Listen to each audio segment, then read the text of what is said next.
très prometteur. On commence avec les arguments. Pour Samuel Aubé, pourquoi considérez-vous que le Barça est une meilleure destination pour Erling Haaland? Parce que je pense que c'est un club, s'ils veulent attaquer Erling Haaland, c'est qu'ils vont quand même avoir quelques moyens.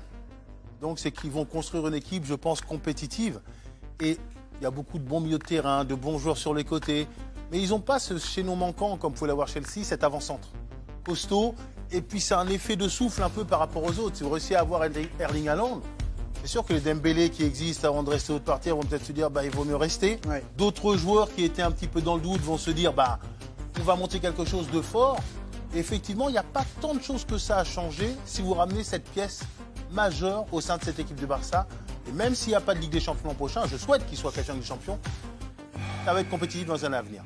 Le contre-argument, la réponse maintenant de Guy Demel. Vous avez 40 secondes là aussi pour exposer à votre argumentaire et répondre donc à Samuel Lobé.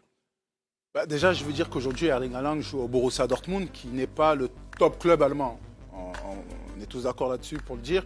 Donc, aller au Barça, qui aujourd'hui, même si ça reste un grand club, mais en termes de niveau aujourd'hui, n'est pas un grand. Erling Haaland a besoin aujourd'hui de pouvoir briller. Il a un peu de retard par rapport aux autres attaquants. On parle d'Mbappé et autres, qui évoluent dans des équipes qui sont déjà armées. Il ne peut pas prendre le risque d'aller au Barça et peut-être supposer qu'il y ait une équipe qui soit montée autour de lui et qui pourrait peut-être fonctionner. Non, aujourd'hui, Erling Haaland, avec ce qu'il montre et ce qu'il démontre, il a besoin d'être dans une équipe qui a déjà cette place-là, parce qu'il a démontré, il a le talent pour. Simplement. Fin de ce deuxième bouche à bouche entre Guy Demel et Samuel Lobé. Très intéressant, des arguments en tout cas des parts et d'autres. Franck et Nabil, vous avez la lourde mission de pouvoir les départager. C'est vrai que c'est étonnant de faire des débats et de finir par dire que oui, il ne faut pas aller au Barça si on nous avait dit ça un jour. non, mais c'est vrai, c'est pour vous dire à quel... Moi, je suis assez d'accord avec Guy. Non pas que si demain il signe au Barça, c'est un mauvais choix. Guy qui a dit que c'est un risque pour lui. Il part de plus loin. Le Barça offre aujourd'hui moins de garanties, moins de certitudes. On ne connaît pas l'état réel du club. Il repousse les limites à chaque fois de ce qu'on peut penser.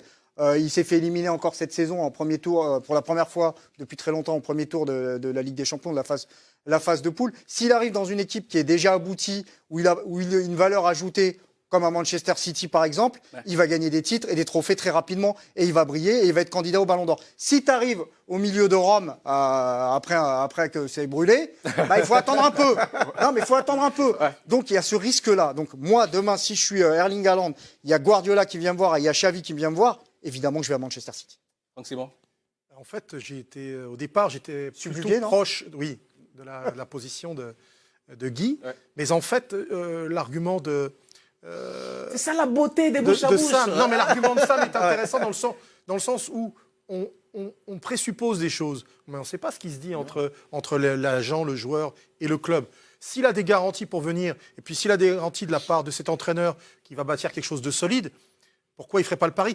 Parce que le Barça, c'est une histoire de cycle, comme d'autres grands clubs dans l'histoire. Donc, à un moment donné... Et ça prend du temps, parfois. Ouais, c'est ça. Les cycles, ça ne va pas prendre 10 ans non plus. Quoi. Enfin, oui, mais il y a la concurrence. Bon. Certes, mais pour un joueur de ce talent-là, je veux dire... Donc, il n'y a personne ce soir qui va gagner un duel. Moi, ça me va. Ça me va très bien.